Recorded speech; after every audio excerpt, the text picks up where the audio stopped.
Bonsoir à toutes et tous, je vous retrouve ce soir non pas pour la suite du cycle Giallo, que vous retrouverez bientôt sur la chaîne évidemment, mais ce soir on va se retrouver pour la suite du cycle Hammer, donc qui en est au numéro 41 ce soir avec le film que je vais vous présenter. Et comme je l'avais indiqué dans la précédente vidéo, donc ce cycle s'arrêtera donc à 50, comme je l'avais dit. Et puis donc ensuite, on tournera la page de la Hammer et je reviendrai peut-être, si j'ai la chance de voir plus de films que je n'ai pas encore découverts, parce que comme je vous l'ai dit, il y a énormément de films qui ne sont pas sortis aussi en Blu-ray, DVD, voilà, qui sont difficiles aujourd'hui toujours à dénicher. Voilà. Et donc, en tout cas, j'espère que ce cycle continue à vous apporter en tout cas vraiment des connaissances sur ce studio célébrissime hein, de la firme anglaise qui a donc brillé dans les années 60 surtout et en particulier, avant de peu à peu décliner dans les milieu des années 70. Mais ce soir, donc, je vais revenir sur une thématique très présente hein, quand même parmi la représentation du gothique dans les films de la Hammer, qui, avec Dracula, donc, est le personnage, on va dire, récurrent, puisqu'il a quand même, on lui a consacré quand même 7 films, et c'est pas rien. Je crois qu'il y en a un peu plus pour Dracula, mais là, donc, on va parler des horreurs de Frankenstein. Donc, le titre anglais, c'est exactement le même. Et ici, donc, on va retrouver un docteur Frankenstein, donc, qui n'est pas du tout le docteur habituel, c'est-à-dire Peter Cushing, mais on va retrouver un autre acteur de la Hammer, qui a moins tourné, bien sûr, que Peter Cushing, mais on va retrouver un très bon acteur de la Hammer, en la personne de Ralph Bates, pour le rôle du docteur Frankenstein. Et voilà, donc Les Horreurs de Frankenstein, donc, c'est un film réalisé par le scénariste Jimmy Sangster, excellent scénariste de la Hammer, scénariste même attitré, hein, qui a œuvré sur bon nombre de films, et pas que des films tournant autour de l'épouvante gothique comme Frankenstein et Dracula, mais aussi souvent sur des thrillers excellents de bonne facture comme Hurler de peur, comme Paranoia. Il y en a tellement, je ne les ai pas tous en tête, The Anniversary, enfin voilà, il y en a quelques-uns vraiment qui valent le coup d'être vus. Et pour moi, Jimmy Sangster, c'est vraiment un des scénaristes les plus prolifiques, hein, bien sûr, et l'un des tout meilleurs. Hein. Ça, on peut le dire carrément. Il a travaillé également pour Freddie Francis, pour John Gilling, donc les réalisateurs, et pour Terence Fisher, bien sûr. Et puis, donc, il a pu lui-même s'essayer à la mise en scène. Et c'est là où, peut-être, pour moi, parce que cette version de Frankenstein n'est pas la meilleure, et Jimmy Sangster, peut-être, je dirais, aurait dû peut-être rester simplement scénariste, parce qu'on sent que même s'il maîtrise quand même, je dirais, les décors gothiques, l'ambiance, etc., une mise en scène très correcte, il n'a pas, je dirais, le talent d'un Terence Fisher, d'un Freddie Francis, puisque c'est beaucoup plus, je dirais, dans la narration, beaucoup plus... Ici, c'est beaucoup plus conventionnel, il y a moins d'idées quand même. Il y a de très beaux décors liés à tout ce qui est ambiance gothique, etc. Mais en termes de film, je dirais, en maîtrise du côté épouvante, justement, Jimmy Sangster fait le minimum syndical pour que le film fonctionne, justement, en vous donnant quand même l'essentiel, c'est d'avoir un spectacle de bonne facture pour la Hammer. Attendez, je vais tout de suite vous enchaîner quand même, vous mettre les images du film. C'est un peu normal, comme ça vous avez tout de suite une idée de la beauté des actrices du film. Encore une fois, un casting vraiment au top, puisqu'il y a toujours de très très belles femmes pour les castings de la Hammer. Que ce soit blonde, brune, d'ailleurs vous allez le voir dans les images. Et puis, comme vous voyez, comme j'ai dit, travaille encore une fois sur les décors, l'ambiance des châteaux, etc. Qui est absolument sublime, encore une fois, de par l'architecture, le laboratoire du Dr Frankenstein. Voilà. Ceci dit, pour les horreurs de Frankenstein, j'ai dit que c'est pas le meilleur Frankenstein, parce que les meilleurs pour moi sont ceux avec Peter Cushing. J'ai déjà parlé ici du premier Frankenstein de la Hammer avec Frankenstein s'est échappé, avec donc également j'ai parlé de Frankenstein créé à la femme. Et c'est tout jusqu'à présent, donc c'est le troisième Frankenstein que j'aborde ici même. C'est vrai que je suis pas souvent revenu dans ce cycle sur les films de la Hammer. Enfin, j'ai pas fait tous les films de Dracula également. J'ai pas fait encore tous les films concernant Frankenstein, mais il y en a beaucoup. Donc là, il y en a 7. Pour Dracula, il y en a encore plus, hein, c'est pareil, une dizaine. Et peut-être que je reviendrai sur deux autres films concernant donc le docteur Frankenstein et sa créature, avec l'empreinte de Frankenstein de Freddy Francis. Et puis sans doute le retour de Frankenstein, voilà, qui pour moi sont les deux autres très bons films illustrant donc la créature du docteur savant, qui donc crée à partir de morceaux de cadavres donc une personne, enfin une personne. Ouais, le monstre de Frankenstein, bien sûr, qui donc ne contrôle pas ses pulsions, parce que des fois il récolte, bien sûr, souvent d'ailleurs dans la plupart des Frankenstein, et c'est ce qui fait aussi l'intérêt, c'est de voir un Frankenstein donc qui récupère donc des morceaux de cadavres, et souvent il met, le cerveau qu'il attribue donc à sa créature, c'est souvent de personnes justement qui ont été condamnées, des psychopathes, etc. Et c'est pour ça que la créature souvent bascule vers le mal et devient donc un monstre qui tue, voilà, méthodiquement, sadiquement, etc. Évidemment, c'est pas Frankenstein, à la base, on va pas le transformer en bisounours. C'est normal, donc, d'avoir quand même des films où l'épouvante est présente, et c'est le cas avec Les Horreurs de Frankenstein, qui, comme je l'ai dit, n'est peut-être pas le meilleur de la série, mais en tout cas possède vraiment un très beau casting, des très beaux décors gothiques, des maquillages qui sont, par contre, au niveau du corps, comme vous pouvez le voir ici, intéressants, bien que très simples. Moi, je préfère largement les maquillages dans les films de Terence Fisher. Et notamment aussi sur la créature de Frankenstein, on voit les maquillages au niveau du crâne sont un peu quand même visibles. Ce ne sont vraiment pas les meilleurs maquillages du studio. Mais enfin, on va dire que ça passe, parce que bon, c'est souvent des plans larges, etc. Donc, on n'y fait pas trop attention au bout d'un moment, et puis on va dire que ça passe. Mais voilà, donc comme je disais...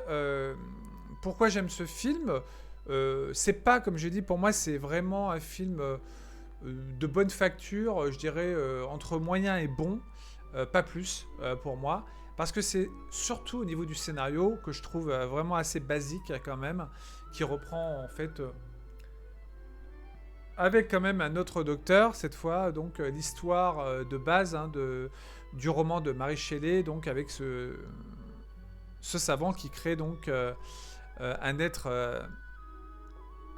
à partir de cadavres, et donc qui va se révéler donc être un monstre qui va semer un peu la terreur, évidemment. Voilà, le film donc sort en 1970, il dure 95 minutes, il est bien sûr signé donc Jimmy Sangster. D'ailleurs, je crois que c'est son seul film pour la Hammer, c'est pour ça que je disais que finalement Jimmy Sangster, c'est bien qu'il soit arrêté surtout... Ah non, qu'il soit resté, j'allais dire, surtout scénariste, mais non, en fait, il a signé quand même 3 films, ce qui prouve qu'il n'a pas vraiment œuvré en tant que réalisateur, puisqu'il était bien sûr plus doué en tant que réalisateur. En tant que, pardon, scénariste. Et donc, il a fait... C'était son premier film en tant que réalisateur, à Jimmy Sangster, et ensuite, il a fait La Soif du Vampire, qui est pas trop mal finalement, celui-ci. Et surtout, moi, celui que je préfère de lui, c'est son 3e et dernier film pour la firme britannique, à savoir Sueur froide dans la nuit, dont j'ai déjà fait la vidéo ici même, que vous retrouvez sur la chaîne, bien sûr. Sueur froide dans la nuit, donc vraiment ça pour moi c'est son meilleur. Fear in the Night, avec Peter Cushing justement, Ralph Bates justement, et John Collins. Et donc pour Les Horreurs de Frankenstein, je dirais que c'est le film le plus... des 3 qu'il a fait, c'est le moins bon, mais quand même qui n'est pas du tout désagréable à voir. Encore une fois, par l'ambiance, par le minimum d'attrait, je dirais, des personnages. Mais le scénario, pour moi, n'a rien d'exceptionnel, rien de révolutionnaire en termes de... Justement, ils auraient pu essayer de vraiment faire quelque chose de très différent par rapport aux autres Frankenstein. Ils reprennent simplement, je dirais... ce docteur, donc peut-être un peu plus séducteur, largement plus séducteur quand même que le personnage de Peter Cushing. Voilà, vous pouvez voir d'ailleurs les deux actrices principales qui sont magnifiques, ce qui prouve la qualité des castings de la Hammer.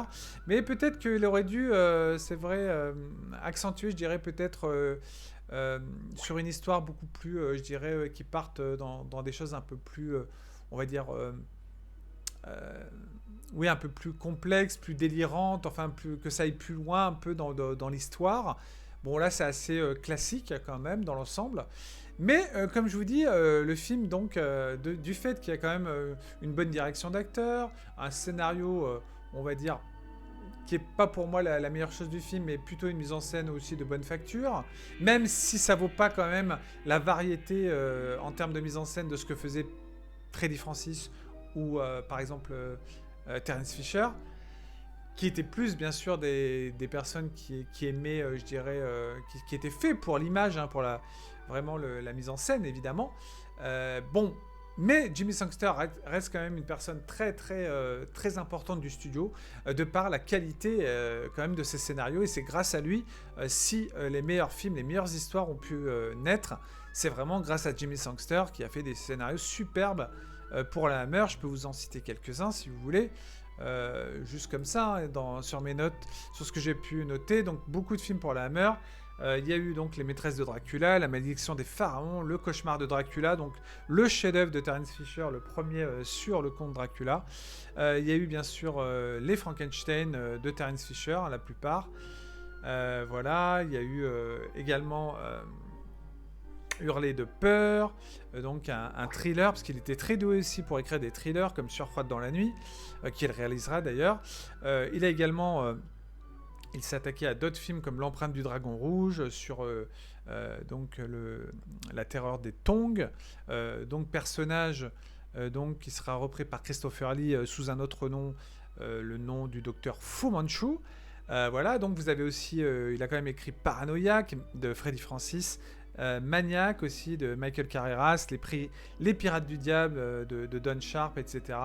Dracula, Prince des Ténèbres dont j'ai parlé dans la précédente vidéo. Voilà, The Anniversary aussi de Roy Ward Baker, un de mes réalisateurs préférés également, qui lui aussi est très doué en termes de mise en scène. En tout cas, vous n'avez qu'à voir Dr. Jekyll et Sister Hyde pour vous en rendre compte par vous-même, et Les Monstres de l'espace. Voilà, donc j'en ai cité quelques-uns, mais franchement, c'est un très très grand scénariste de la Hammer, Jimmy Sangster, faut pas l'oublier. Voilà, et donc ici, ce que je retiendrai surtout de ce film, Les Horreurs de Frankenstein, bah, c'est côté pareil, justement, de montrer la créature quand même qui est jouée par Dave Prose, hein, qui sera le futur Dark Vador dans Star Wars. Et oui, c'est bien lui, donc, puisqu'il était très grand, évidemment. 1m95, 2 m quasiment. Hein. Voilà, donc le film, on va dire, vaut quand même le coup d'œil, parce qu'encore une fois, la beauté des décors gothiques, la qualité des acteurs, une mise en scène correcte, un scénario moyen, très classique, hein, qui n'apporte rien de nouveau, comme j'ai dit. Voilà, donc, même, et puis une mise en scène, bon, que, bien sûr, des réalisateurs comme Fisher, Roy Baker ou Freddie Francis auraient sans doute, je dirais, rendu beaucoup plus vivace en termes de visuel. Voilà. Néanmoins, donc, le film était très intéressant à voir pour le rôle du baron Frankenstein. Alors, j'ai dit tout à l'heure, le docteur, bon, c'est le baron aussi Frankenstein, puisqu'il a une classe dans les rangs de la société britannique. Avant que je continue, je vais quand même vous mettre un peu la bande-annonce du film, parce que j'aimerais que vous voyez aussi ce que donne donc le trailer en images, avec ceci, voilà. Je vous le mets tout de suite en mettant ceci de côté. Voilà. Alors, évidemment, donc pourquoi je le conseille ? Ben, tout simplement parce que les films autour de Frankenstein, il y a eu 7. Celui-ci, c'est pas le meilleur, mais quand même, il est à découvrir. Comme je dis, Jimmy Sangster, c'est bien de le découvrir en tant que réalisateur aussi. Voilà, il y a quelques scènes quand même assez... il y a quelques scènes de meurtre assez intéressantes, puisque le monstre est quand même ouais, bien interprété par Dave Prose, dans le sens où il y a une démarche, vous voyez, comme ici, une démarche assez... comment dire, robotique hein, quelque part, et puis monstrueuse justement, pour donner un caractère effrayant à cette créature. Ralph Bates, excellent, je trouve, en Baron Frankenstein, qui ne maîtrise plus sa créature, évidemment. C'est pour ça que je trouve que le scénario est un peu plus classique, sauf le fait que là, bien sûr, il est beaucoup plus séducteur que celui de Peter Cushing. Voilà, donc franchement, c'est un film... voilà, la création aussi de la créature, c'est un film intéressant, donc que je conseille, parce que de toute façon, les films de la Hammer, je suis ici pour vous les présenter et pour vous donner aussi envie de vous y intéresser. Et même si certains ne sont pas ceux que j'ai préférés, je dis, il faut toujours quand même se faire son propre avis, et peut-être que vous trouverez que celui-ci est un des meilleurs Frankenstein, qui sait. Moi, c'est un avis très subjectif, encore une fois, donc je vous donne toujours mon ressenti. Voilà, donc tentez de voir celui-ci, qui mérite le coup d'œil, voilà, encore une fois, par le fait que la Hammer, c'est toujours le savoir-faire, voilà, donc... et puis c'est toujours aussi, il y a quand même toujours une belle photo, vraiment un travail sur les décors aussi, en termes par exemple du laboratoire, vous avez quand même un laboratoire très, très fourni dans le décor, avec beaucoup justement de crédibilité. Voilà, le monstre lui est moins crédible hein, parce que vraiment le maquillage du crâne, justement de son cerveau est un peu moins bien. Voilà, donc mais on va dire que il est impressionnant, Dave Prost, parce qu'il est grand, parce qu'il est musclé, etc. Donc évidemment, il colle bien quand même au rôle de la créature. Voilà, si vous voyez dans les gros plans, c'est pas tout à fait ça, quand même en termes de raccord au niveau des maquillages. Mais franchement, ça vaut le coup d'œil. Au moins une fois. Comme je dis, les films de la Hammer, chacun se fait son avis. Vous avez tellement de genres différents dans ce qu'ils ont abordé, en tout cas dans le thriller, le fantastique, l'horreur gothique, etc., l'épouvante. Vous avez de quoi faire. Je vais m'arrêter au numéro 50. Il y a encore 9 films que je vais vous présenter de ce studio. Je reviendrai sans doute sur d'autres Dracula avec Christopher Lee, comme Une messe pour Dracula, Les maîtresses de Dracula, qui n'est pas avec Christopher Lee, mais avec Peter Cushing. Voilà, donc j'estime que celui-ci est intéressant à découvrir, même si c'est pas le meilleur des 7 films consacrés donc à la créature de Frankenstein. Et au docteur, bien sûr, au baron qui l'a créé. Docteur, baron, voilà, peu importe le titre, mais en tout cas, le titre c'est baron, et donc c'est avant tout un docteur donc qui fait de la médecine également. Voilà. Donc, écoutez, il ne me reste plus qu'à vous dire de passer une bonne fin de semaine. Je continuerai donc à vous abreuver de vidéos tant que je peux, dès que je peux, dès que j'ai un moment, évidemment. On continue le cycle Giallo. Très bientôt, la 4e vidéo donc autour d'un nouveau film, sans doute le film Je suis vivant. J'y reviendrai, de toute façon. Il y a beaucoup de films autour du Giallo qu'on va traiter avec Teen Terrora. Donc l'invité que j'ai le plaisir d'avoir dans mes lives. Je traiterai certains Giallo de mon côté, seul, mais il sera souvent donc mon invité. Comme ça offrira quelquefois un débat. Et puis n'hésitez pas à mettre le pouce en l'air, voilà, à vous abonner à la chaîne si ce n'est déjà fait, comme je dis toujours. Et puis regardez les vidéos, si vous aimez le cinéma de genre des années 60 à 90, dans tous les genres. Peu importe, j'aborde vraiment tous les styles de cinéma. Il y a aussi donc les émissions Retro Movies sur des films donc à part. Il y a aussi donc le quartier interdit que je fais une fois par mois, ou tous les 2 mois, pardon, bimensuel. Parce que là, c'est plus dur de choisir des films. Mais là, le prochain film que je vais faire, donc vous l'aurez bientôt. En tout cas, courant juin, ça c'est sûr. Voilà, donc merci à vous de m'avoir écouté donc, pour les horreurs de Frankenstein de Jimmy Sangster.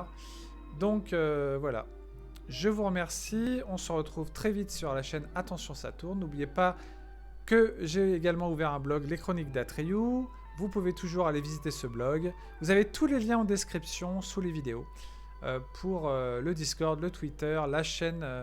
Voilà, donc la chaîne bien sûr. Et puis les Chroniques d'Atreyu, le blog. Merci à vous de m'avoir écouté. Je vous dis à très bientôt. On se retrouve incessamment sous peu. Vive la Hammer Film, vive le cinéma de genre. Et à très bientôt. Et à très bientôt, samedi, pour la séance Nanar avec l'homme Puma. Ciao, ciao. Bonne soirée à tous.